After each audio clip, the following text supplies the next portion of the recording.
Jenesis isiokwu nke 14 site n'amaokwu nke 1. O rue n'ụbọchị nke Amrafel bụ eze Shaịna na nke Ariok bụ eze Elasa na nke Kedorlaoma bụ eze Ilam na nke Tidal bụ eze Goyim, na ha buru agha megide Bera bụ eze Sodom, megidekwa Biasha bụ eze Gomora, na Shainab bụ eze Adma, na Shemiba bụ eze Zeboyim, na eze Bila nke ahụ bụ Zoa. Ndị a niile jikọtara onwe ha n'otu na ndagwurugwu Sidim, nke ahụ bụ oke osimiri Nnu.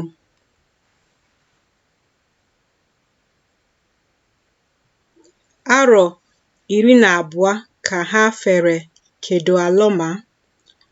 N'arọ nke 13 ha wee nupu isi. N'arọ nke 14 Kedorlaoma wee bịa, ya na ndị eze ndị ya na ha yikọrọ.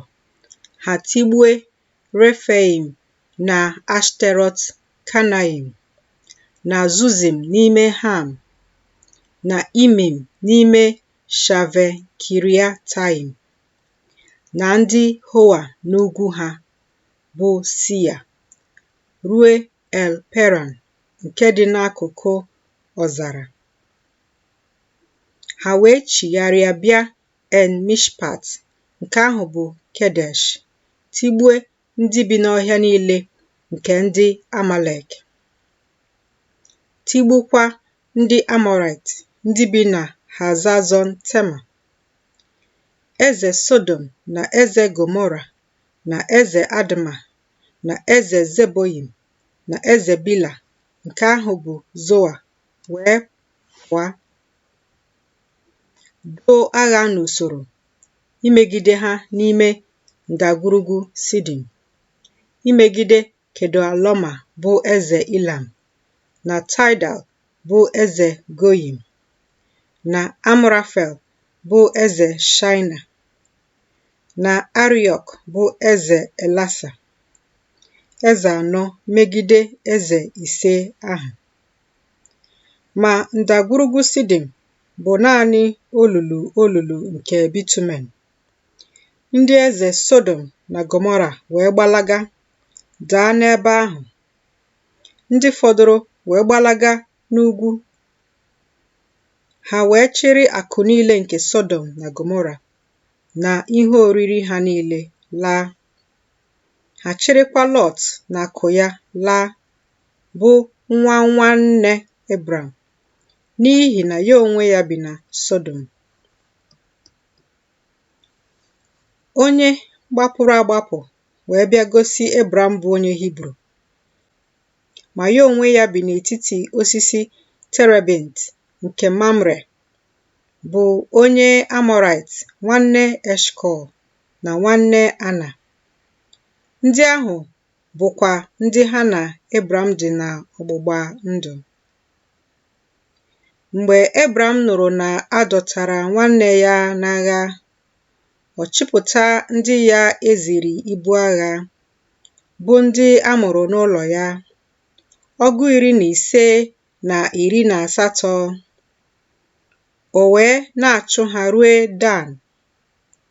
O wee kesaa onwe ya imegide ha n'abalị, ya onwe ya na ndị oru ya. O tigbue ha, chụọ ha ruo Hoba nke dị n'aka ekpe Damaskọs. O wee chịlata akụ niile. Ọzọkwa, Lot bụ nwanne ya na akụ ya ka ọ chịlatara, ndị inyom kwa na ndị ahụ. Eze Sodom wee pụọ izute ya mgbe o siri na ntigbu nke Kedorlaoma na ndị eze ahụ, bụ ndị ya na ha yikọrọ latasịa, ruo ndagwurugwu Shave nke ahụ bụ ndagwurugwu eze. Melkizedek bụ eze Salem wee bupụta achịcha na mmanya vaịn.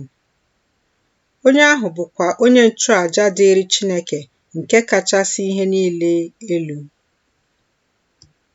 O wee gọzie ya sị, onye a gọziri agọzi ka Ebram bụ site n'aka Chineke nke kachasị ihe niile elu, bụ onye nwe eluigwe na ụwa. Ọ bụkwa onye a gọziri agọzi ka Chineke nke kachasị ihe niile elu bụ, onye raworo ndị na-akpagbu gị nye n'aka gị.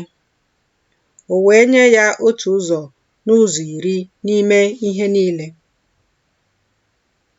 Eze Sodom wee sị Ebram, nye m naanị nke bụ mmadụ, ma were akụ n'onwe gị. Ebram wee sị eze Sodom, eweliwo m aka m nye Jehova, bụ Chineke nke kachasị ihe niile elu, onye nwe eluigwe n'ụwa, na m gaghị ewere ihe ma ọlị n'ime ihe ọbụla nke ị nwere, site n'owo wee ruo eriri akpụkpọ ụkwụ, ka ị wee ghara ịsị, mụ onwe m emewo Ebram ka ọ bụrụ ọgaranya.